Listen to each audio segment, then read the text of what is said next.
नमस्कार, स्वागत है आप सभी का। आप देख रहे हैं न्यूज़ 24 और मैं हूं आपके साथ विपनेश माथुर। घर में ही घिरे ओली। जी हां, भारत के खिलाफ लगातार मोर्चा खोलने वाले नेपाली प्रधानमंत्री केपी शर्मा ओली अब अपने ही घर में बुरी तरह से घिर चुके हैं। भारत जमीन को अपना बताने वाले नक्शे के बाद ओली लगातार मुसीबतों में घिरते नजर आ रहे हैं। ओली के खिलाफ उनकी ही पार्टी के नेताओं ने मोर्चा खोल दिया है। तो चीन के प्रति ओली की नरमी से दूसरे नेता भी उनके खिलाफ आवाज लगातार बुलंद कर रहे हैं, आवाज उठा रहे हैं। दो तस्वीरें आपके सामने। चीन कब्जे के खिलाफ अब आप देख रहे हैं कि असंतोष लगातार बढ़ता जा रहा है और प्रचंड ने अब ओली के खिलाफ मोर्चा खोल दिया है। कुल मिलाकर यह है कि जो नया नक्शा पास किया गया था उसको लेकर ओली अब बुरी तरीके से घिरते नजर आ रहे हैं। नेपाली जमीन पर चीनी कब्जे को लेकर अब नेपाल के अंदर भी असंतोष पनप रहा है। नेपाल की मुख्य विपक्षी दल नेपाली कांग्रेस ने ओली सरकार पर इस मामले पर चुप्पी पर सवाल उठाए हैं कि ओली सरकार जवाब दे, चुप्पी से काम नहीं चलेगा। चुप्पी को लेकर सवाल उठाए हैं विपक्षी पार्टी ने। नेपाली संसद के निचले सदन में इस मसले पर ध्यान खींचने के लिए प्रस्ताव भी पेश किया गया है और इस प्रस्ताव में यह कहा गया है कि नेपाल की 64 एकड़ जमीन चीन ने हड़प ली, लेकिन इस मामले में ओली सरकार चीन के प्रति नरमी आखिर क्यों बरत रही है, क्यों सख्त नहीं है, जमीन ऐसे क्यों जाने दी, जबकि भारत के खिलाफ लोगों को लगातार ओली भड़का रहे हैं। बताया जा रहा है कि अंदर ही अंदर सत्ताधारी दल के सदस्य भी इस नीति के संभावित परिणाम से असहज हैं, खुश नहीं हैं। तो नेपाली संसद में अब इस मामले को पुरजोर तरीके से उठाया जा रहा है कि चीन को इतनी सारी जमीन दे दी तो ओली सरकार नरम क्यों है, क्यों वहां पर सख्ती नहीं दिखाई गई, क्यों ऑब्जेक्शन नहीं किया गया और भारत के खिलाफ लगातार षड्यंत्र नेपाल रच रहा है। अब आप देखिए कि घर में ही ओली घिर रहे हैं, उनके ही लोग जो है सवाल उठा रहे हैं। विपक्षी पार्टियों ने जोरदार तरीके से उनको घेरा है। 3 नेपाली सांसदों ने जमीन वापस लेने की मांग भी कर डाली है।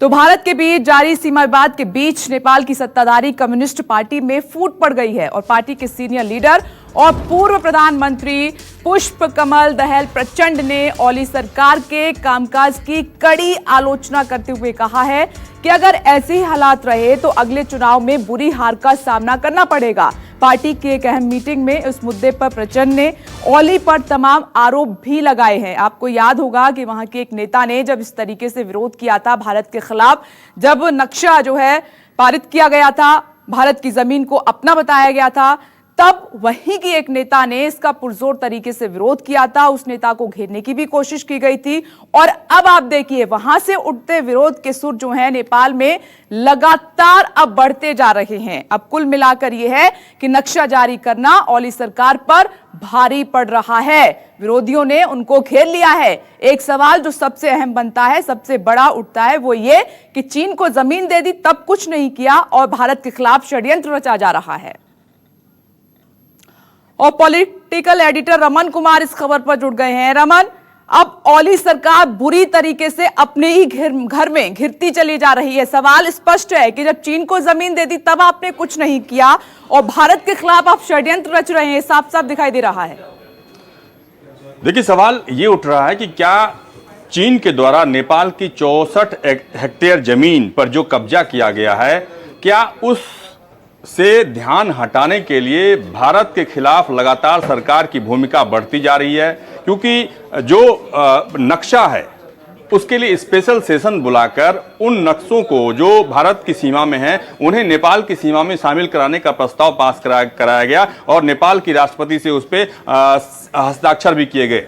लेकिन नेपाली कांग्रेस के साथ साथ जो प्रधानमंत्री हैं कोली, उनकी पार्टी के कई सांसदों ने यह लिखकर कहा है कि जो चीन ने जो भूभाग हमारी हड़पी है उसको वापस लाने के लिए पहल शुरू करना चाहिए और इसी मुद्दे को लेकर वहां की सरकार काफी मुश्किलों में घिरती नजर आ रही है। क्योंकि विपक्षी पार्टी के साथ साथ सत्ताधारी पार्टी के सांसद, सत्ताधारी पार्टी के नेता भी अपनी ही सरकार को घेर कर जो चीन के द्वारा अतिक्रमण किया गया है वहां की जमीन को लेकर उस पर लगातार अपनी आवाज बुलंद कर रहे हैं और ये कह रहे हैं कि जो फैसला नेपाल की सरकार लगातार कर रही है उसको लेकर उनका लगातार विरोध चलता रहेगा।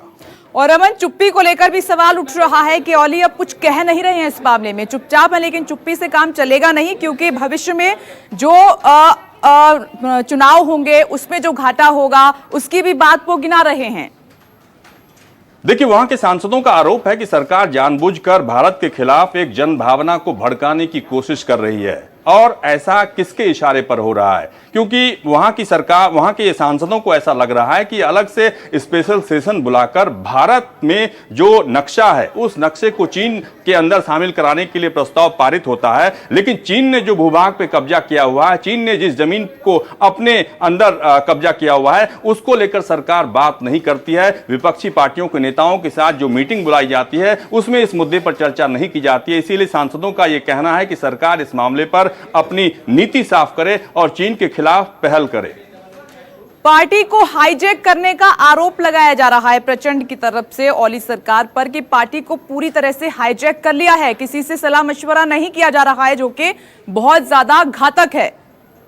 ये सीधा सीधा प्रधानमंत्री के ऊपर आक्रमण है, क्योंकि प्रचंड काफी बड़े नेता माने जाते हैं और उन्होंने साफ तौर पर यह कहा है कि जिस तरीके से एक तरफा फैसले सरकार के द्वारा लिए जाते हैं वो पार्टी को हाईजैक करने की दिशा में चल रहा है और इसको किसी भी सूरत में बर्दाश्त नहीं किया जाएगा।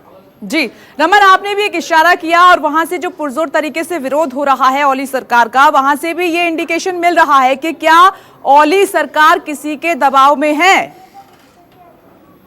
देखिए, बाकी भारत के द्वारा बहुत सधी हुई प्रतिक्रिया दी जा रही है। भारत के रक्षा मंत्री की तरफ से बयान ये आया था कि भारत और नेपाल के बीच में बेटी और रोटी का संबंध है। कभी भी अगर कोई कंफ्यूजन नेपाल की सरकार को है तो उसे हम खत्म करने की पूरी कोशिश करेंगे। लेकिन जो नेपाल सरकार की तरफ से या प्रधानमंत्री की तरफ से भारत के खिलाफ बयान लगातार सामने आ रहा है, उसको लेकर विरोध वहां के सांसदों ने करना शुरू कर दिया है। सत्ताधारी दल के सांसद हों या विपक्ष के सांसद हों, वो प्रधानमंत्री पर आरोप लगा रहे हैं कि जन भावना को भड़काने की कोशिश सरकार कर रही है और भारत के खिलाफ एक माहौल तैयार करने की कोशिश कर रही है, जिसका कि हम लगातार विरोध करेंगे। बिल्कुल रमन, आपने सही कहा और ये साफ तौर पर दिखाई भी दे रहा है कि भारत के खिलाफ एक माहौल तैयार करने की कोशिश लगातार की जा रही है। बहुत बहुत शुक्रिया, आप जुड़े। तो आप देख रहे हैं कि पूर्व प्रधानमंत्री प्रचंड और जो मौजूदा प्रधानमंत्री हैं ओली, उनके बीच में अब जो टकराव है वो लगातार बढ़ता चला जा रहा है। दरअसल मांग तो ये भी उठ रही है कि चीन के खिलाफ नेपाल में कार्रवाई के लिए कुछ कदम उठाए जाए, क्योंकि ओली पर सीधे सीधे आरोप यह है कि उन्होंने पार्टी को हाईजैक कर लिया है और जो अन्य नेता हैं पार्टी के, उनसे बिल्कुल भी डिस्कशन नहीं किया जा रहा है। तो इस स्थिति को स्पष्ट करने के लिए लगातार नेपाल में ओली सरकार का अविरोध पुरजोर तरीके से हो रहा है। नमस्कार, मैं हूं मानक गुप्ता। अगर आपको हमारा ये वीडियो पसंद आया हो तो इसे लाइक और शेयर जरूर करें और हां, हमें सब्सक्राइब और फॉलो करना ना भूलें ताकि आप देश और दुनिया की कोई खबर मिस ना करें। तो जुड़े रहिए हमारे साथ और देखते रहिए News 24।